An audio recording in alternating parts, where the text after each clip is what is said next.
ಕೆಲಸದ ಕಾರಣದಿಂದಾಗಿ ಊರೂರು ಸುತ್ತುತ್ತಿದ್ದ ನನಗೊಂದೊಮ್ಮೆ ಹೈದರಾಬಾದಿಗೆ ಹೋಗುವ ಅವಕಾಶ ದೊರಕಿತ್ತು. ಹೈದರಾಬಾದಿನ ಇತಿಹಾಸವನ್ನು ಕಥೆಗಳಲ್ಲಿ ಪಠ್ಯಪುಸ್ತಕಗಳಲ್ಲಿ ಓದಿ ಕೇಳಿದ್ದ ನೆನಪು ನನ್ನಲ್ಲಿತ್ತು. ಇಂದು ನಾನು ಹೋಗುತ್ತಿರುವುದು ಕಲ್ಲುಗಳಲ್ಲಿ ಅಳಿದುಳಿದ ಸಾಮ್ರಾಜ್ಯದ ಕಡೆಗೆ. ಈ ಕೋಟೆ ಸಾಮಾನ್ಯ ಕೋಟೆಯಲ್ಲ, ಯುದ್ಧಗಳನ್ನು ಕಂಡ ಕೋಟೆ, ರಾಜರ ವೈಭವವನ್ನು ಕಂಡ ಕೋಟೆ, ಬಂಧನಗಳ ನೋವನ್ನು ಕಂಡ ಕೋಟೆ. ಒಂದು ಚಪ್ಪಾಳೆ ಸದ್ದಿನ ಪ್ರತಿಧ್ವನಿಯಿಂದ ಶತ್ರುಗಳ ಸಂಕೇತವನ್ನು ನೀಡುತ್ತಿದ್ದ ಈ ಕೋಟೆಯೇ ಗೋಲ್ಕೊಂಡ ಕೋಟೆ. ತೆಲುಗು ಭಾಷೆಯಲ್ಲಿ ಗೊಲ್ಲ ಎಂದರೆ ಕುರಿಗಾಹಿ ಮತ್ತು ಕೊಂಡೆ ಎಂದರೆ ಬೆಟ್ಟ ಎಂಬ ಪದದಿಂದ ಬಂದ ಹೆಸರೇ ಗೋಲ್ಕೊಂಡ. ಈ ಕೋಟೆ ಒಂದು ಕಾಲದಲ್ಲಿ ದಕ್ಷಿಣ ಭಾರತದ ಅತಿ ಶಕ್ತಿಶಾಲಿ ಸಾಮ್ರಾಜ್ಯದ ರಾಜಧಾನಿಯಾಗಿತ್ತು. 12ನೇ ಶತಮಾನದಲ್ಲಿ ಕಾಕತೀಯ ವಂಶದ ರಾಜ ಪ್ರತಾಪರುದ್ರ ಮೊದಲ ಬಾರಿ ಇಲ್ಲಿ ಒಂದು ಸಣ್ಣ ಮಣ್ಣಿನ ಗೋಡೆ ನಿರ್ಮಿಸಿದರು.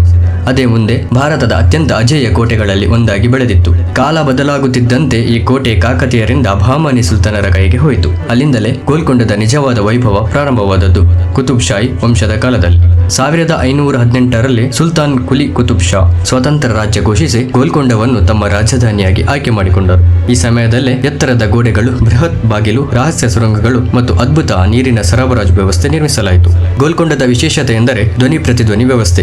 ಫತೇಹ ದರ್ವಾಜದ ಬಳಿ ಒಂದು ಚಪ್ಪಾಳೆ ಹೊಡೆದರೆ ಸುಮಾರು 1 ಕಿಲೋಮೀಟರ್ ದೂರದ ಬಾಲಹಿಸರ್ವರೆಗೆ ಶಬ್ದ ಕೇಳಿಸುತ್ತಿತ್ತು. ಶತ್ರು ಬರುತ್ತಿದ್ದರೆ ಒಂದು ಚಪ್ಪಾಳೆ ಸಾಕಿತ್ತು ಪೂರ ಕೋಟೆ ಎಚ್ಚೆತ್ತುಕೊಳ್ಳಲು. ಗೋಲ್ಕೊಂಡ ಜಗತ್ತಿನ ಅತಿ ದೊಡ್ಡ ವಜ್ರ ವ್ಯಾಪಾರ ಕೇಂದ್ರವಾಗಿತ್ತು. ಇಲ್ಲಿಂದಲೇ ಕೊಹಿನೂರಿನಂತ ಅನೇಕ ಅಮೂಲ್ಯ ವಜ್ರಗಳು ವಿದೇಶಗಳಿಗೆ ಹೋದವು. ಅದೇ ಕಾರಣಕ್ಕೆ ಗೋಲ್ಕೊಂಡ ಎಂಬ ಹೆಸರು ಸಂಪತ್ತಿನ ಸಂಕೇತವಾಯಿತು. ಈ ಕೋಟೆಯೊಳಗೆ ದರ್ಬಾರ್ ಹಾಲ್ ಇದೆ. ರಾಜರು ನ್ಯಾಯ ತೀರ್ಪು ನೀಡುತ್ತಿದ್ದ ಸ್ಥಳ ಇದು.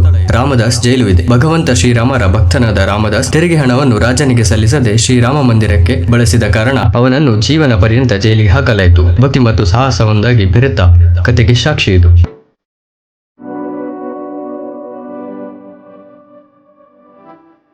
ಇಲ್ಲಿನ ಒಂದೊಂದು ಕಲ್ಲು ಕೂಡ ಇತಿಹಾಸದ ಸಾಹಸ ಸಾವು ನೋವುಗಳನ್ನು ಹೇಳುತ್ತಿರುವಂತಿತ್ತು. 1887ರಲ್ಲಿ ಮೊಘಲ್ ಸಾಮ್ರಾಜ್ಯದ ಔರಂಗಜೇಬ್ ದಂಗೆ ಎತ್ತಿ ಬಂದನು. ದೀರ್ಘ ಯುದ್ಧದ ನಂತರ ಕುತುಬ್ ಶಾಹಿ ವಂಶದ ಅಂತ್ಯವಾಯಿತು. ಅದರೊಂದಿಗೆ ಗೋಲ್ಕೊಂಡದ ವೈಭವ ಮುಸುಕಾಯಿತು. ಇಂದು ಗೋಲ್ಕೊಂಡ ಒಂದು ಅವಶೇಷ ಅಲ್ಲ, ಇದು ಭಾರತದ ಹೆಮ್ಮೆಯ ಸಂಕೇತ. ಪ್ರತಿದಿನ ಸಾವಿರಾರು ಪ್ರವಾಸಿಗರು ಈ ಕೋಟೆಯನ್ನು ನೋಡಲು ಬರುತ್ತಾರೆ. ಇತಿಹಾಸವನ್ನು ಮತ್ತೆ ಜೀವಂತಗೊಳಿಸುತ್ತದೆ.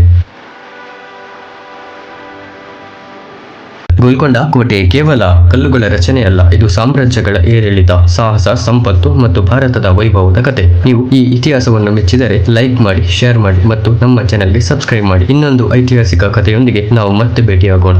ಧನ್ಯವಾದಗಳು.